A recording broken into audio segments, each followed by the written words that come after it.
Coming this fall from SJS Direct, Easting the Sands of Time. It's action, adventure, and romance in ancient Egypt in this fantasy flashback Easting series adventure. Pre-order Easting the Sands of Time today on Amazon.com. I was doing some critical thinking regarding that incident in Brooklyn where these Afro-American Negro women got into a fight with these Korean nail salon technicians over that $5 eyebrow wax that went wrong. And the critical question I've proposed to ask people is, why don't these Afro American Negro women who live in that Brooklyn community open up their own nail salon? And the reason why I asked the question, why don't these Afro American Negro women in that Brooklyn community open up their own nail salon, is because many of the people who have dropped comments in the comment section who live in Brooklyn or have read about this incident complain that the technicians at that nail salon in Brooklyn often gave them bad customer service, they often had a nasty attitude, and that the service that they got was not satisfactory to them. And with all of that money flowing through that black community in those Afro American Negro women's pockets, I would believe that someone in that community would have the capital to go out here and open up their own nail salon and serve their own people and keep their own dollars in their own community. That's what I would believe one of these Negroes would do. But no, the Afro American Negro, because they have no critical thinking skills, what they're going to do is march and protest a Chinese or a Korean nail salon, and then after having all of the employees at both locations escorted out by the police and having those businesses shut down for several days, believe they have accomplished something.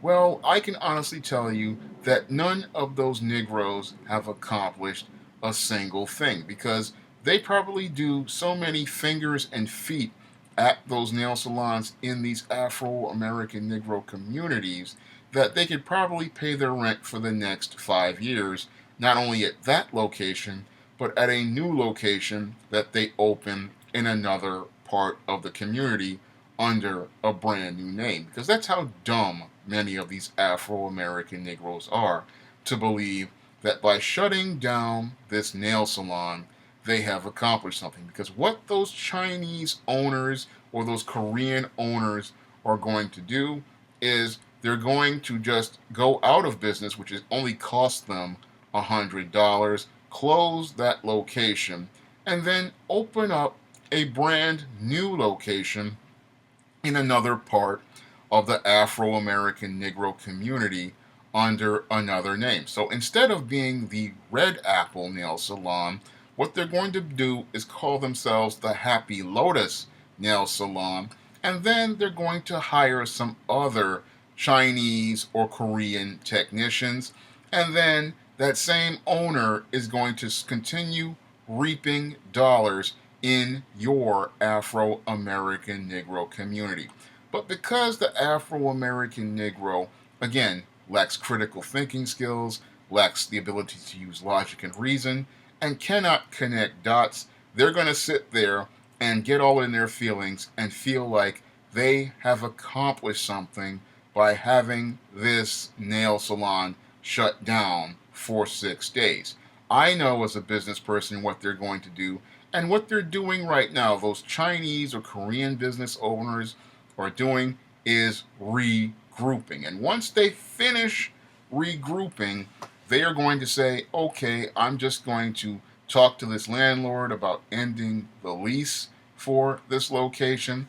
We're going to move all of our stuff out of this location, and then we're going to scout a new location in this Afro American Negro neighborhood, then put another person's name on the lease for that location, open up that location, and then go back to business as usual.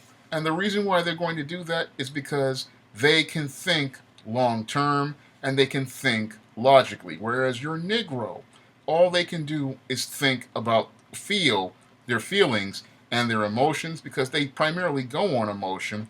This is why you go to march and protest against a nail salon over a failed $5 eyebrow wax, and why a woman is going to fight someone over a failed $5 eyebrow wax.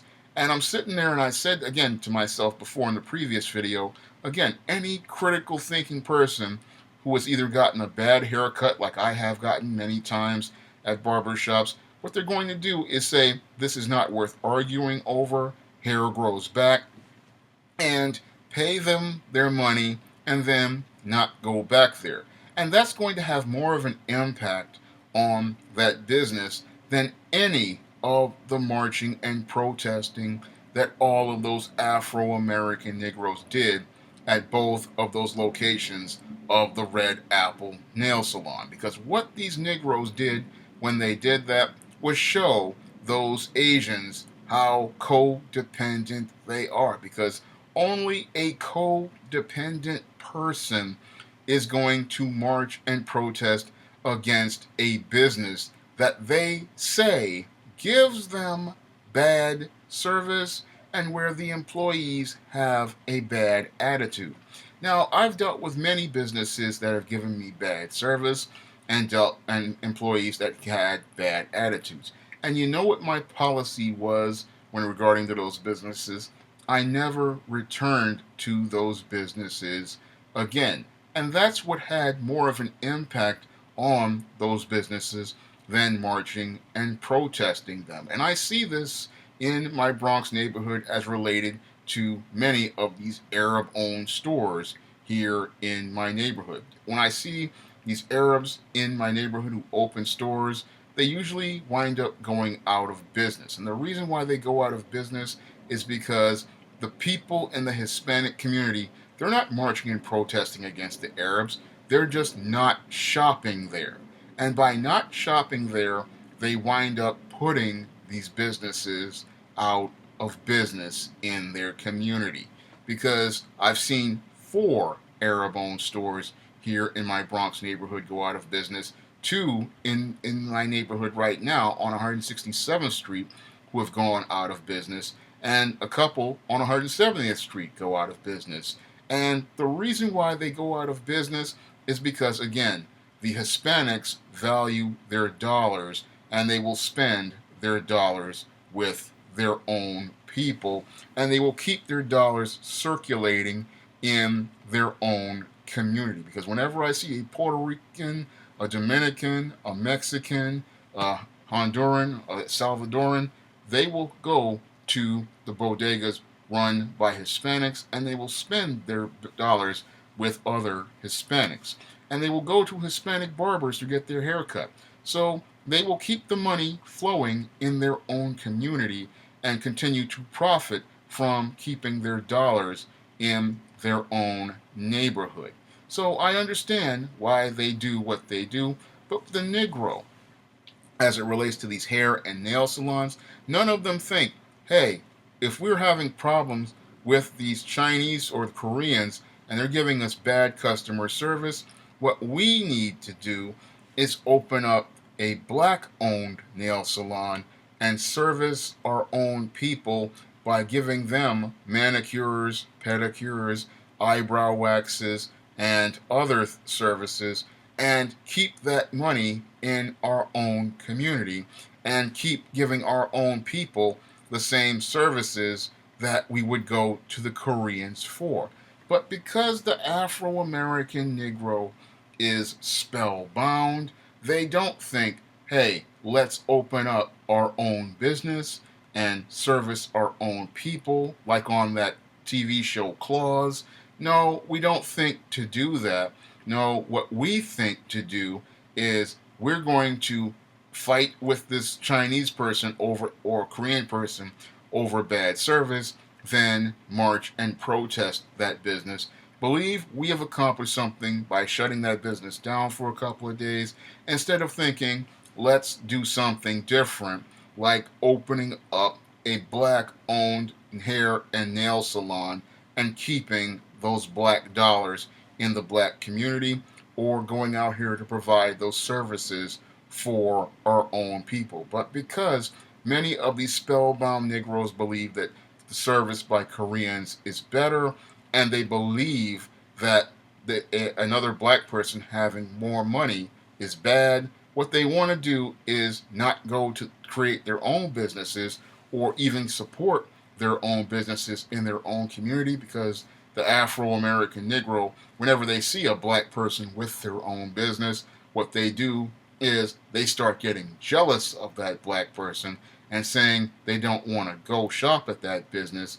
And that's what leads to your economy being controlled by foreigners and you not controlling the businesses in your community. Because if you controlled your nail salons, if you controlled your hair salons, you would be in control of a billion-dollar industry, and there would be billionaires in your own community, and Koreans would not be making money at your expense, because your hair and nail business that you used to own almost 50 years ago, all of that is owned by Koreans. And the reason why it's owned by Koreans and Chinese right now is because many of you Negroes don't want to work together. Many of you Negroes want only what the white man has, and you don't feel like you're getting a quality service unless you're getting it from a white person, a Korean person, a Chinese person, and you don't see the value of serving another black person.